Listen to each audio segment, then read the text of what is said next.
యోహాను పత్రిక మొదటి పత్రిక 2వ అధ్యాయము మొదటి 2 వచనాలు. నా చిన్న పిల్లలారా, మీరు పాపము చేయకుండుటకై ఈ సంగతులను మీకు వ్రాయుచున్నాను. ఎవడైనను పాపము చేసిన ఎడల నీతిమంతుడైన యేసుక్రీస్తు అను ఉత్తరవాది తండ్రి యొద్ద మనకున్నాడు. ఆయనే మన పాపములకు శాంతికరమైన లేక ప్రాయశ్చిత్తమై ఉన్నాడు. కింద ఫుట్ నోట్లో ఉంటుంది అనుకుంటా, ప్రాయశ్చిత్తమై ఉన్నాడు. యేసు ప్రభు మన పాపములకు ప్రాయశ్చిత్తమై ఉన్నాడు. మన పాపములకు మాత్రమే కాదు, సర్వలోకము యొక్క పాపములకు ప్రాయశ్చిత్తమై ఉన్నాడు. యేసుక్రీస్తు ప్రభువారు ఆయన చేసినటువంటి ఆ గొప్ప త్యాగం ప్రతి ఒక్క మనిషికి, నమ్మినటువంటి వారికి, విశ్వసించిన వారందరికీ కూడా పాప క్షమాపణ కలుగుతూ ఉంది. ప్రియ దేవుని పిల్లలారా, పాపములు క్షమించటానికి యేసుక్రీస్తు ప్రభువుకి మాత్రమే అధికారం ఉంది. యేసు ప్రభు మాత్రమే పాపాలని క్షమించగలిగినటువంటి దేవునిగా ఉన్నాడు. ఆయనే మన పాపాలని క్షమించే దేవుడు. ఆయన క్షమించగలిగినటువంటి శక్తి కలిగిన దేవుడై ఉన్నాడు. మన పాపములను క్షమించటానికే ప్రభు ఈ లోకానికి వచ్చారు. 2వ అధ్యాయం 12వ వచనంలో కూడా ఒక మాట మనం చదివితే, చిన్నపిల్లలారా, ఆయన నామమును బట్టి మీ పాపములు క్షమించబడి ఉన్నవి గనుక మీకు వ్రాయుచున్న ఆయన నామమును బట్టి, యేసు ప్రభు యొక్క నామమును బట్టే పాపములు క్షమించబడి ఉన్నాయి. కనుక ప్రభువు మన పాపములను క్షమించుటకు శక్తిమంతుడై ఉన్న దేవుడై ఉన్నాడు. ప్రభు మనల్ని క్షమిస్తేనే, ఎందుకనగా పాపం వలన వచ్చు జీతం మరణమని వ్రాయబడింది. యేసు ప్రభువుకి మాత్రమే పాపాన్ని క్షమించే అధికారం ఉంది. ఇంకా లోకంలో ఎవరికి కూడా అధికారము ఉందా లేదా? లేదు కదా? సరే, యోహాను సువార్త 20వ అధ్యాయము 23వ వచనం, మీరు ఎవరి పాపములు క్షమిస్తారో అవి వారికి క్షమింపబడును, ఎవరి పాపములు మీరు నిలిచుండనిత్తరో అవి నిలిచుండునని వారితో చెప్పాను. ఇప్పుడు మరి ఇంకొక అధికారం ఎవరికి ఉంది? క్షమించే అధికారం ఎవరికి ఉంది? దేవుని పిల్లలకు ఉంది. హల్లెలూయా, దేవునికి స్తోత్రం. ఆ అధికారాన్ని దేవుడు మనకి ఇచ్చాడు. ఎందుకనగా మన ఎడల ఎవరైనా అపరాధము చేస్తే వారిని మనం క్షమించిన ప్రకారం మన అపరాధములను ప్రభు క్షమించే దేవుడై ఉన్నాడు. యేసుక్రీస్తు ప్రభు క్షమాపణ అనేటటువంటిది మనకిచ్చాడు. 130వ కీర్తనలో చూస్తే మొదటి 2-3 చరణాలు, యెహోవా అగాధ స్థలములో నుండి నేను నీకు మొరపెడుచున్నాను, ప్రభువా నా ప్రార్థన ఆలకించు, నీ చెవియగ్గి నా ఆర్తధ్వని విను.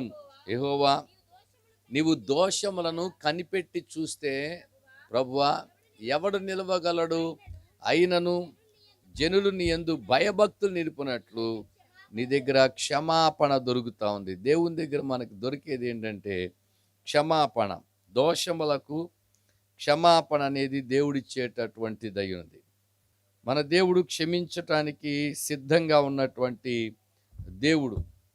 ఆయన దోషములను కానీ కనిపెట్టి చూస్తే ప్రభు దగ్గర ఎవరు కూడా మనం నిలబడలేము. 86వ కీర్తన 5వ చరణం చూస్తే, ప్రభువా నువ్వు దయాళుడవు, క్షమించుటకు సిద్ధమైన మనస్సు గలవాడు చాలని. దేవుని దగ్గర క్షమాపణ ఉంది.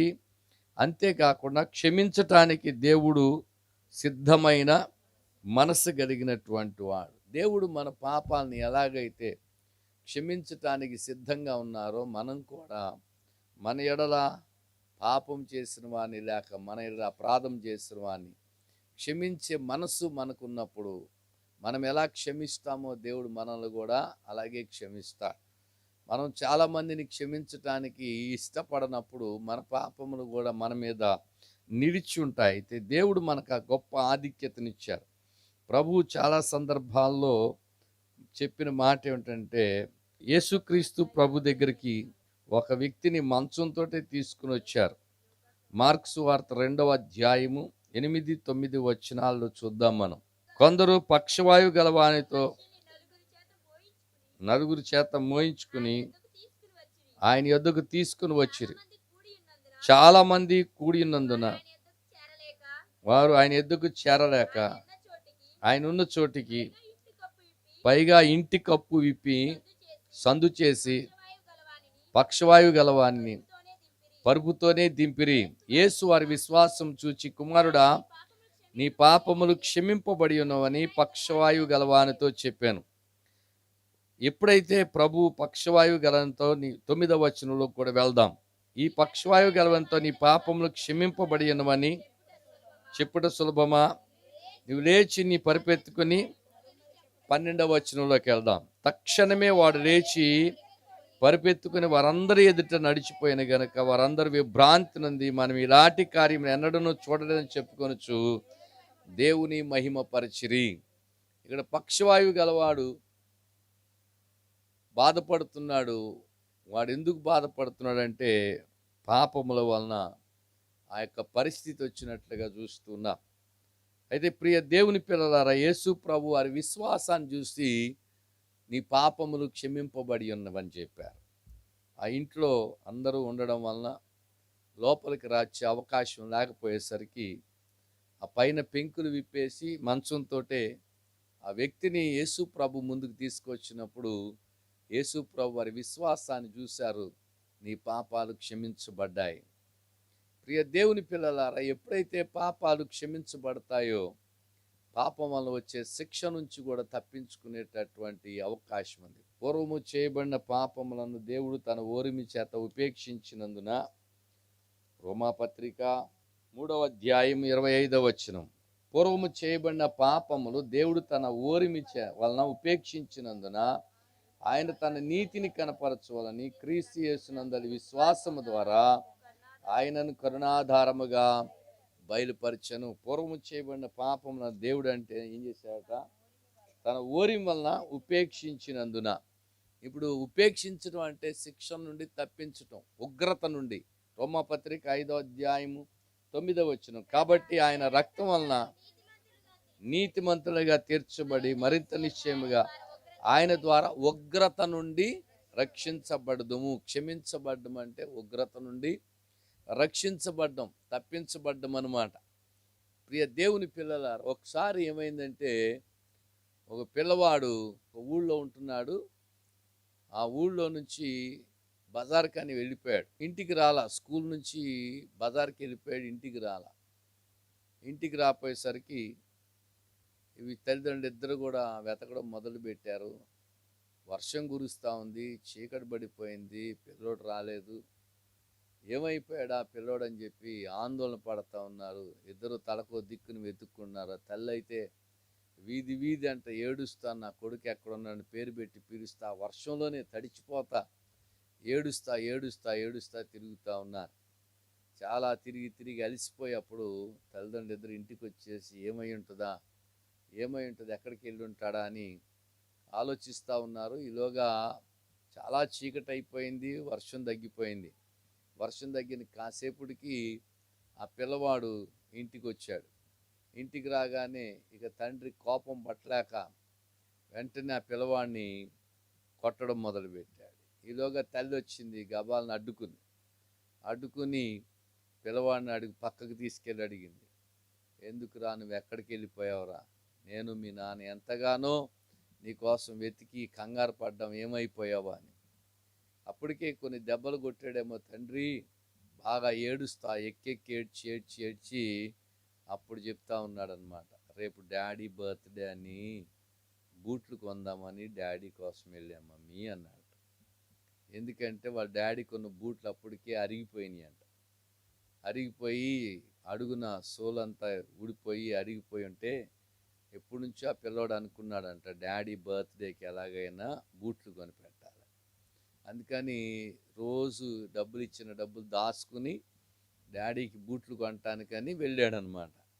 వెళ్ళేసరికి ఈలోగా చీకటి పడింది, వర్షం వచ్చింది. ఆ చెట్టు కింద ఎక్కడో కూర్చున్నాడు ఒంటరిగా. పాపం అదంతా ఏంటంటే తండ్రి మీద ఉన్న ప్రేమ. ఎప్పుడైతే ఈ విషయం తండ్రికి తెలిసిందో ఇక తండ్రి ఆడవడం మొదలుపెట్టాడు. ఎందుకంటే అనవసరంగా కొట్టానే నేను, నా కోసమే వెళ్ళాడని చెప్పి ఆ పిల్లవాడిని హత్తుకుని ఏడుస్తూ ఉంటే ఆ పిల్లవాడు కూడా తండ్రి హత్తుకునేసరికి కొట్టిన దెబ్బలన్నీ కూడా మర్చిపోయాడు. మర్చిపోయి ఇద్దరు కూడా ఆనందించడం మొదలుపెట్టారు. అప్పటి నుంచి ఆ పిల్లవాడి మీద ఒక ప్రత్యేకమైన ప్రేమ తండ్రికి ప్రారంభమైంది. ప్రియ దేవుని పిల్లలారా, మన జీవితంలో మనం అనేకమైన పొరపాట్లు చేస్తూ ఉంటాం. అయితే ప్రభు ఆయన కృపను బట్టి మనల్ని క్షమిస్తూ ఉంటారు.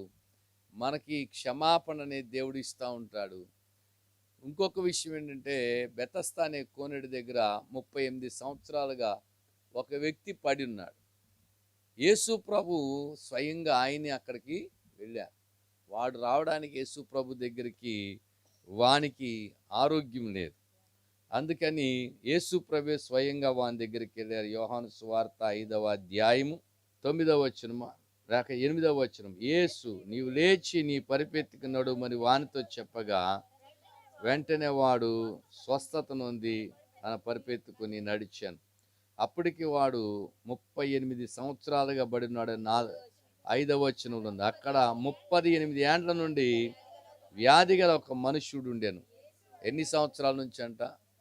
38 సంవత్సరాలుగా బెతస్తా కోనేటి దగ్గర 5 మంటపాలు ఉంటాయి. ఆ 5 మంటపాల దగ్గర వాడు పడి ఉన్నాడు.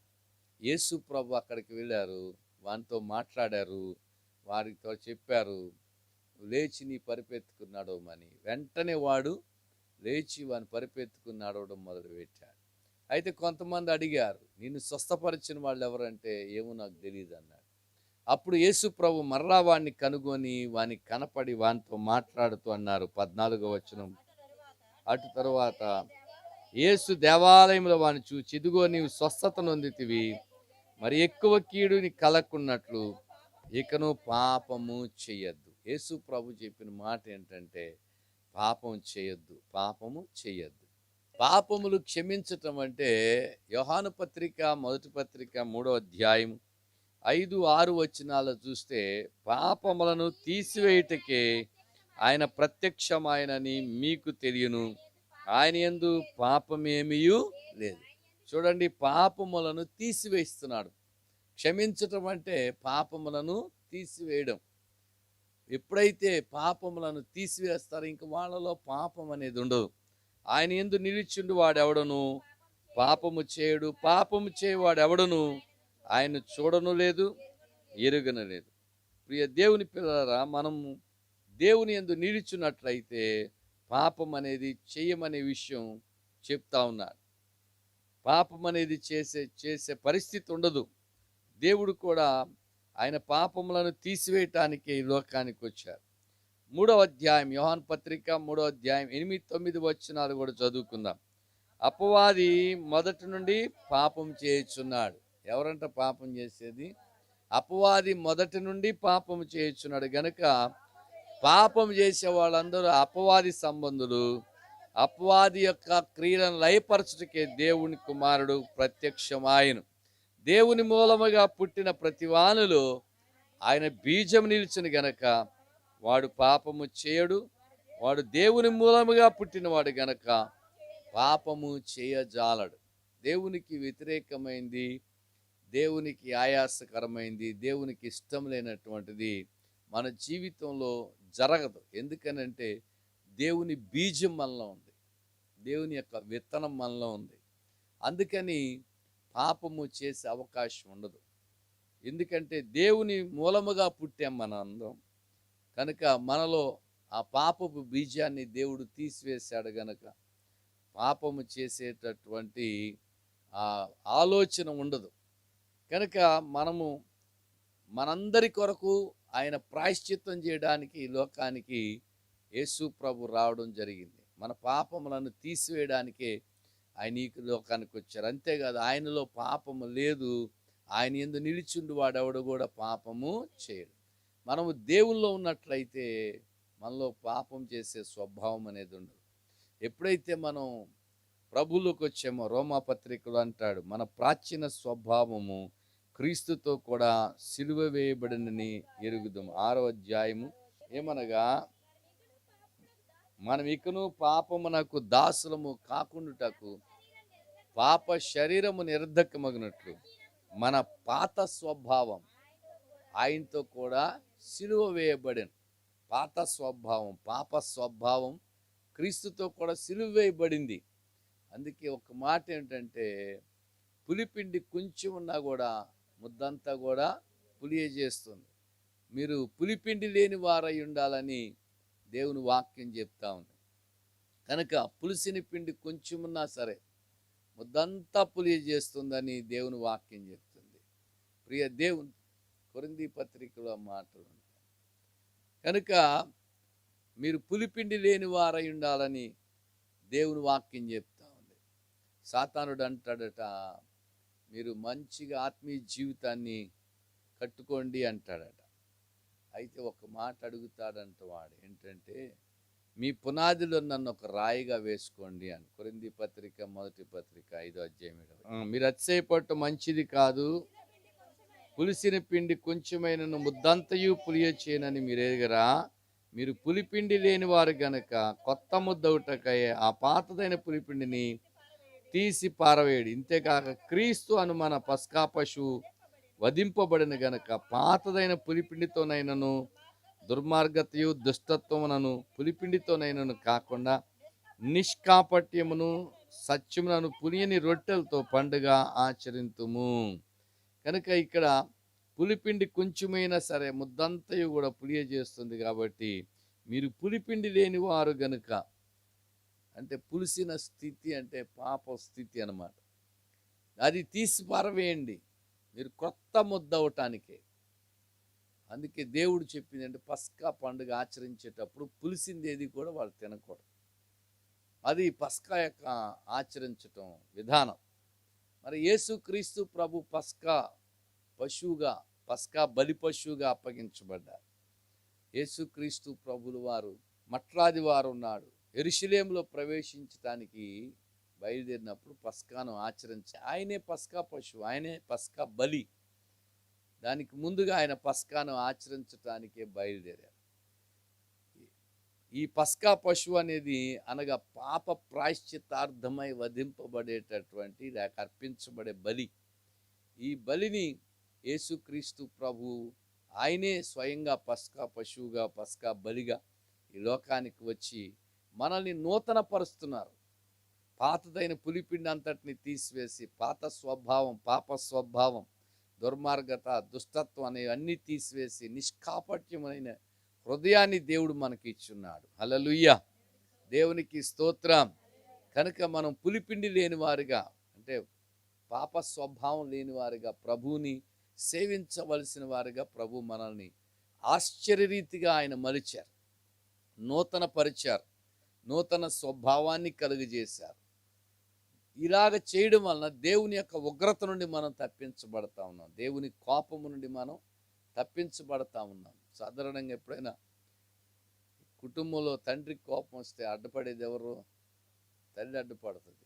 తండ్రి యొక్క దెబ్బల నుంచి తల్లి అడ్డుపడుతూ ఉంటుంది, పిల్లలకి దెబ్బలు తాగకుండా. అవసరమైతే ఆ కోపం యొక్క దెబ్బలు తల్లైనా సహిస్తుంది, కానీ పిల్లల మీద మాత్రం దెబ్బ పడనివ్వదు. అది తల్లికి ఉండే ప్రేమ. అలాగే యేసుక్రీస్తు ప్రభు దేవుని ఉగ్రత నుండి మనల్ని తప్పించడానికి ఆయన రక్తాన్ని మన కొరకు చిందించారు. మనము తప్పించబడ్డాం. దేవుని యొక్క మహాకృపను బట్టి దేవుడు మనల్ని తప్పించారు. కనుక మనం పాపం లేని వారిగా ఉండాలని, క్రీస్తుని పోలుండాలని దేవుని వాక్యం చెప్తా ఉంది. యోహాను పత్రిక 1 పత్రిక 2వ అధ్యాయం 6వ వచనంలో చూస్తే, ఆయన యందు నిలిచున్నవాడనని చెప్పుకొనివాడు ఆయన ఎలాగూ నడుచుకునేనో అలాగే తానును నడుచుకొన బద్ధుడై ఉన్నాడు. మనం ఆయన యందున్నామని దీని వలన తెలుసుకొనుచున్నాం. ఆయన యందు నిలిచున్నానని చెప్పుకునేవాడట, ఆయన ఎలాగూ నడుచుకునేనో అలాగే తాను కూడా నడుచుకొన బద్ధుడై ఉన్నారు. యేసుక్రీస్తు ప్రభు మన పాపములను తీసివేయటానికే ఈ లోకానికి వచ్చారు. అంతేకాదు, పేతురు పత్రికలోని మాట 2వ అధ్యాయము 22వ వచనం, ఆయన పాపము చేయలేదు, ఆయన నోట ఏ కపటము లేదు, ఆయన దూషింపబడి బదులు దూషింపలేదు, ఆయన శ్రమ పెట్టబడి బెదిరింపక న్యాయముగా తీర్పు తీర్చి దేవునికి తను తాను అప్పగించుకొని, మనము పాపముల విషయమై చనిపోయి నీతి విషయమై జీవించినట్లు ఆయన తానే తన శరీరమందు మన పాపములను మ్రాను మీద మోసుకొనెను. ఆయన పొందిన గాయముల చేత మీరు స్వస్థత నొందితిరి. పాపముల విషయమై చనిపోయినటువంటి అనుభవం అన్నమాట. చనిపోవడం అంటే ఇంకా చలనం ఉండదు. ఏ విషయంలో? పాపం విషయంలో చలనం అనేది లేనటువంటి జీవితాన్ని ప్రభు మనకివ్వడానికి ఈ లోకానికి వచ్చారు. కనుక పాపముల విషయమై చనిపోయి నీతి విషయమై జీవించినట్లుగా ఆయనే మన పాపములను మ్రాను మీద మోసుకొను. ఆయన పొందిన గాయముల చేత మీరు స్వస్థత నొందితిరి. మీరు గొర్రెల వలె దారి తప్పిపోతిరి గాని ఇప్పుడు మీ ఆత్మల కాపరియు అధ్యక్షుడనైన ఆయన వైపునకు మళ్ళీ ఉన్నారు. యేసు ప్రభు మన ఆత్మల కాపరి. నిజానికి ఈ శరీరాన్ని కాదు ప్రభు ప్రేమించింది, ఈ శరీరానికి కాదు రక్షణ ఇచ్చింది, మనలో ఉన్న ఆత్మకి రక్షణ, ఆత్మరక్షణ ఇచ్చారు. మనలో ఉన్న ఆత్మ దేవుని దగ్గరికి వెళ్ళాలి. ఆత్మ మనలో ఉన్నప్పుడు, ఈ శరీరంలో ఉన్నప్పుడు సిద్ధపడాలి. దేవుని దగ్గరికి వెళ్ళటానికి ఈ ఆత్మ సిద్ధపడాలి. సిద్ధపరుస్తున్నాడు దేవుడు. అనేకమైన అనుభవాల ద్వారా దేవుడు మనల్ని సిద్ధపరుస్తుంటాడు. శ్రమల ద్వారా విధేయత నేర్పిస్తూ ఉంటాడు.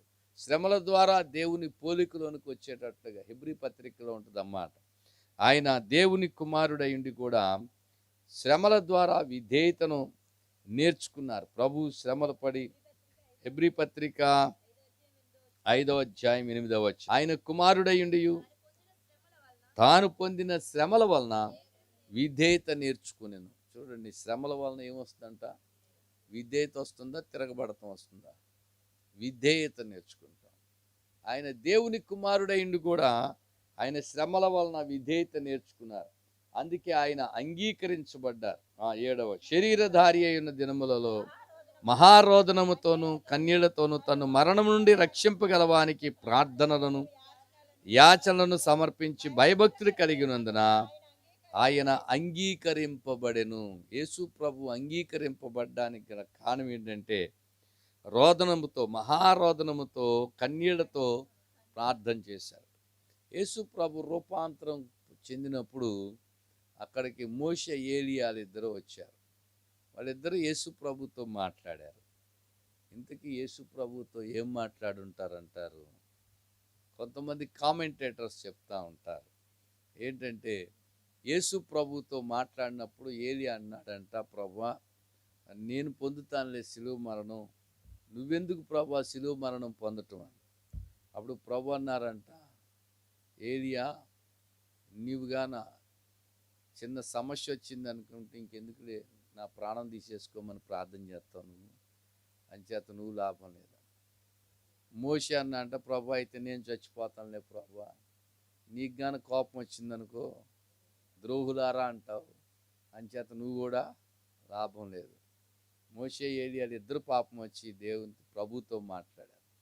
అందుకే ప్రభు ఒక శ్రేష్టమైన 7 మాటలు ఆ శిలువలో పలికినప్పుడు మొట్టమొదటిగా క్షమాపణ ప్రార్థన ఆయన చేశారు. తండ్రి వీరేం చేయుచున్నారో వీరెరుగరు గనక వీరిని క్షమించు. నిజానికి ఆ శిలువ మరణం పొందడం అనేది చాలా భయంకరమైనది. అతి క్రూరాతి క్రూరంగా యేసు ప్రభుని సిలువ వేశారు. కారణం ఏంటంటే మన పాపాలని క్షమించటానికి కేవలం నోటి మాటతో కాదు, ఆయన శ్రమ పొందిన దాన్ని బట్టే మన పాపాలు తీసివేయగలిగారు, క్షమించగలిగారు. మనల్ని నూతన పరిచారు ప్రభు, మన నూతన వ్యక్తులుగా మార్చారు. ప్రభుని ఎరగక ముందున్న జీవితానికి ఎరిగిన తర్వాత ఉన్న జీవితానికి చాలా వ్యత్యాసం ఉంటుంది. ఎరగక ముందు ఒక అజ్ఞానంలో ఉంటాం, ఎరగక ముందు అవివేకంలో ఉంటాం, ఎరగక ముందు మూర్ఖత్వంలో ఉంటాం, ఎరగక ముందు దుర్మార్గతలో ఉంటాం. కానీ ఎరిగిన తర్వాత అవన్నీ కూడా ప్రభు తీసివేసి మనల్ని నూతనపరిచి ఆ మృదుత్వంగా, సాధువుగా ప్రభు మనల్ని చేసి దీనత్వాన్ని ఇచ్చి ఆయన పోలికను మనకిచ్చి ఆయన లక్షణాలతో మనల్ని నింపి ఆ ప్రభు ఇచ్చే గొప్ప అనుభూతి అదే. ఆయన దేవుడు, పాపములను తీసివేయగలిగిన సమర్థత కలిగిన దేవుడని, రక్షణ ఇవ్వగలిగిన దేవుడనే అనుభూతి ఏంటంటే మన పాత స్వభావం అంతా, పాత అలవాట్లన్నీ పోయి నూతన పరచబడతాం, నూతన స్వభావం వస్తుంది. ప్రియ దేవుని పిల్లలారా, అది కేవలం ప్రభు మన కొరకు చేసినటువంటి యజ్ఞమే. ఆయన మన కొరకు శాంతికరమైనారు. ఆయన మన కొరకు చేసినటువంటి ఆ గొప్ప త్యాగం. యోహాను పత్రికలోని మాట మరొకసారి చదువుదాం. 2వ అధ్యాయం 2 వచనాలు. నా చిన్న పిల్లలారా, మీరు పాపము చేయకుండుటకై ఈ సంగతులు మీకు, మనం ఏం చేయకుండా ఉండాలంట? పాపము చేయకుండుటకై. ఆడెవడోనంట బైబిల్ చదివితే వాడికి అర్థమైంది ఏంటంటే, నోవాహు అట్లు చేశాడంట. ఏం చేశాడు? నోవాహు అట్లు చేశాడంట. అట్లు చేశాడా? మరేం చేశాడు? దేవుడు చెప్పినట్లు చేశాడు. అది తెలుగు తర్జుమాలో నోవాహు అట్లు చేశానని ఉంది. అందుకని వాడికి అర్థమైంది ఏంటంటే, నోవాహు అట్లు చేశాడంట. అట్లు కాదు, చపాతీలు కాదు. ఇక్కడ ప్రభు చెప్తున్న మాట ఏమిటంటే, దేవుని వాక్యం, మనం పాపము చేయకుండుటకై. నోవాహు దేవునితో నడిచాడు. తన తరములన్నిట్లో కూడా భూలోకం అంతటినీ తుడిచేద్దామని దేవుడు చూసినప్పుడు నోవాహు మాత్రం నీతిమంతుడిగా కనపడ్డాడు. మళ్ళా భూలోకాన్ని తుడిచేయబోతున్నాడు దేవుడు. అయితే ఈలోగా దేవుడు చెయ్యాలనుకుంది ఏంటంటే, మనుషుని తుడిచివేయటం కాదు, మనుషులో ఉన్న పాపాన్ని తుడిచివేయాలనుకున్నాడు. అందుకే పాపములను తుడిచివేయటానికి, పాపములను తీసివేయటానికే ప్రభు ఈ లోకానికి వచ్చారు. ఆయన అంగీకరించిన వారందరి జీవితంలో పాపాలను తీసివేస్తారు. ఆయనతో కూడా నడిచే అనుభూతిని ఇస్తారు. ఆయన పోలికలోకి వచ్చే భాగ్యాన్ని ఇస్తారు. ఒకవేళ ఆయన అంగీకరించకుండా తిరస్కరించినట్లయితే వారి పాపములు వారి మీదే నిలిచుంటాయి. వారి పాపములు వారి మీద సాక్ష్యం పలుకుతూ ఉంటాయి. ప్రియ దేవుని పిల్లలారా, కనుక ఆ రోజు జలప్రళయంలో 120 సంవత్సరాలు ఇంచుమించుగా నోవాహు ప్రకటన చేస్తూనే ఉన్నాడట సువార్తని. 120 సంవత్సరాలు ఓడ సిద్ధపరచబడేంత వరకు, ఓడలోకి ప్రవేశించేంత వరకు కూడా దేవుని ఉగ్రతని గురించి చెప్తుంటే వాళ్ళందరూ హేళన చేశారు, తిరస్కరించారు. కేవలం నోవాహు భార్య, నోవాహు 3 కుమారులు, నోవాహు 3 కోడళ్ళు, 8 మంది మాత్రమే ఆ ఓడలోనికి వచ్చారు. జంతువులు అవన్నీ కూడా, పక్షులు వచ్చినాయి, కానీ మనుషులు మాత్రం రాలేదు. వాళ్ళందరూ ఒకటే అనుకున్నారు. ఈ రోజుల్లో కూడా అదే వినబడతా ఉంది. ఏంటంటే, క్రైస్తవులు మాత్రమే పరలోకం వెళ్తారంట, మిగిలిన వాళ్ళందరూ వెళ్ళరంట. నిజమే, ఉన్న సత్యమే అది. క్రైస్తవులు ఎందుకంటే పాప క్షమాపణ పొంది పరిశుద్ధత పొందినవాడు. దేవుడు సిద్ధపరిచిన రాజ్యం ఎటువంటిదంటే పాపము లేని రాజ్యం. ఆ రోజు జలప్రళయ కాలంలో ఎలాగైతే మనుషులు దేవుని తిరస్కరించారో, ఈ రోజుల్లో కూడా దేవుని తిరస్కరిస్తున్నటువంటి మనస్తత్వమే కానీ ఆలోచన చేసే మనస్తత్వం ఉండటం లేదు. కనుక ఆ రోజు నోవాహు ప్రకటించినప్పుడు కేవలం వాళ్ళ కుటుంబం మాత్రమే రక్షించబడింది. ఇంక మిగతా ఎవరు కూడా రక్షించబడలేదు. కారణం ఏంటంటే తిరస్కరించారు. సొదొమ గొమొర్రా పట్టణాలు నాశనం చేసేటప్పుడు కూడా ఆ పట్టణాలకు వెళ్ళి చూసినప్పుడు వాళ్ళ పాపపు మొర బహు గొప్పదిగా ఉందంట. కనుక దేవుడు వాళ్ళు అలా పాపం చేశారో లేదో చూసి ఆ సొదొమ గొమొర్రా పట్టణాల మీదకి అగ్ని గంధకాలను పంపించాడు. ఈ చరిత్ర అంతా మనకేం చెప్తుందంటే, దేవుని యొక్క కోపం పాపం చేసిన వాళ్ళ మీద కృమ్మరించబడతా ఉంది.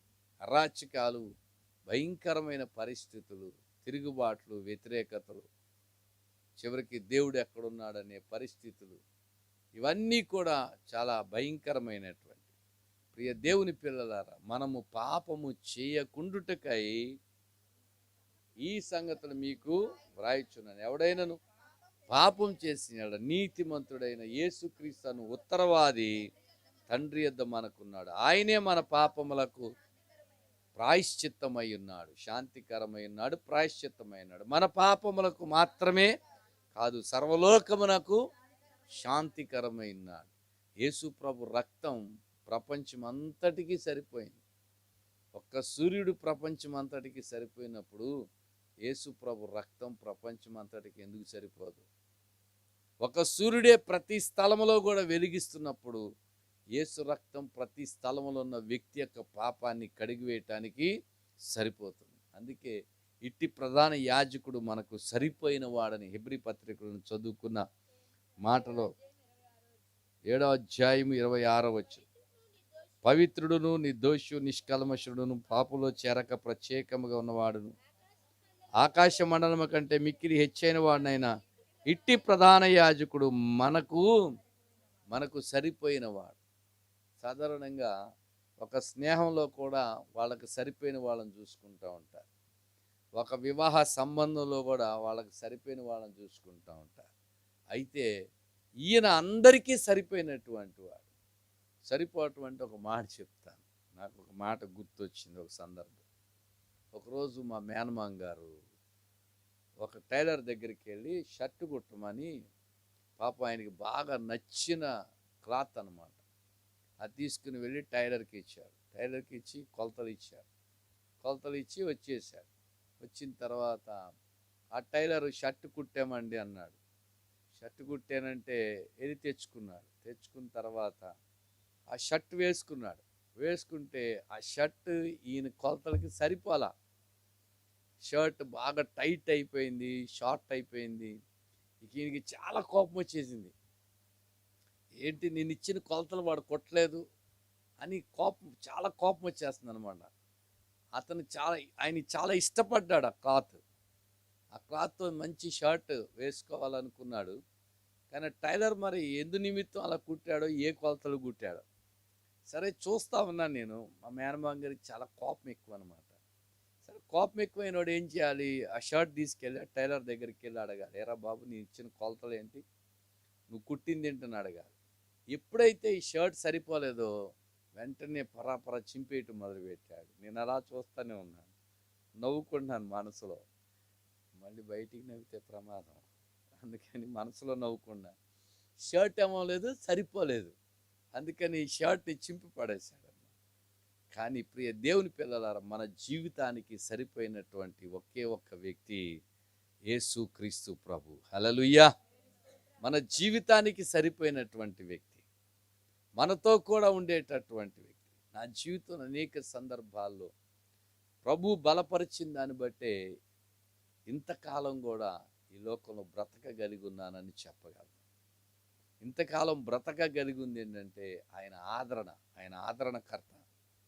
ఆయన ప్రతి సమయమందు కూడా బలపరుస్తూ నడిపిస్తూ ఉన్నాడు. క్రైస్తవ జీవితం అనేది పూలబాట మాత్రం కాదు, అది ఎటువంటిది, ముళ్ళబాట. మీ అందరికీ పూలబాటలేదు, మన కష్టాలు అనేవి ఏమి ఉండవు. కానీ క్రైస్తవ జీవితం ముళ్ళబాట. అడుగడుగున కూడా చాలా సమస్యలు, చిక్కులు, విశ్వాసంలో బలపడే కొలది కూడా సమస్యలు ఎక్కువ అవుతున్నాయి. కానీ దేవుని కృప ఏంటంటే అటువంటి పరిస్థితుల్లో కూడా ప్రభు సహాయం చేయగలిగింది. ఆయనకు అసాధ్యమైందంటూ ఏదీ లేదు. కానీ మన విశ్వాసాన్ని, మన ప్రేమను దేవుడు పరీక్షిస్తాడు. ఎంతగా దేవుని మనం ప్రేమిస్తున్నాం, ఎంతగా అన్నిటికంటే ఎక్కువగా ఆయన్ని ప్రేమించగలుగుతున్నాం. ఎందుకంటే ఆయన ప్రాణం కంటే ఎక్కువగా మనల్ని ప్రేమించారు ఆయన. అందుకే ఆయన ప్రాణాన్ని పెట్టి మన ప్రాణానికి విమోచన కలిగించారు. ఆయన క్రయధనాన్ని చెల్లించారు. ఏ క్రయధనం అంటే ఆయన రక్తమనే క్రయధనం, వారి ప్రాణ విమోచన ధనం. 49వ కీర్తన 7-9 చరణాలు చూస్తే, ఎవడును ఏ విధము చేతనైనా తన సహోదరుని విమోచింపలేడు, వాడు కుళ్ళు చూడక నిత్యము బ్రతుకున్నట్లు వాని నిమిత్తము ప్రాయశ్చిత్తము చేయగలవాడు. వారి ప్రాణ విమోచన ధనము బహు గొప్పది, అది ఎన్నటికి తీరక అట్లుండవలసినదే.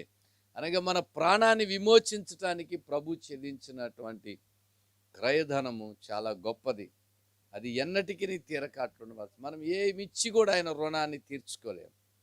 ప్రభువుకి నమ్మకంగా జీవించాల్సిన బాధ్యత ఉంది. ప్రభు యొక్క వాక్యానుసారంగా జీవించాల్సిన బాధ్యత ఉంది. ప్రభు ఇచ్చిన రక్షణ అనేక మందికి మనం పంచిపెట్టాల్సినటువంటి బాధ్యత మనకుంది. మనమేదో విశ్వాసులమై ఉన్నామని సంతృప్తి పడితే పరలోకం చేరటం కష్టతరం. కానీ మన యొక్క విశ్వాసం అందరికీ ప్రచురం కావాలి. తెస్సలోనికీ సంఘం యొక్క విశ్వాసం అందరికీ ప్రచురమైందంట. వాళ్ళొక మాదిరిగా ఉన్నారంట. ప్రియ దేవుని పిల్లరా, మన విశ్వాసం ఒక మాదిరిగా ఉండాలి.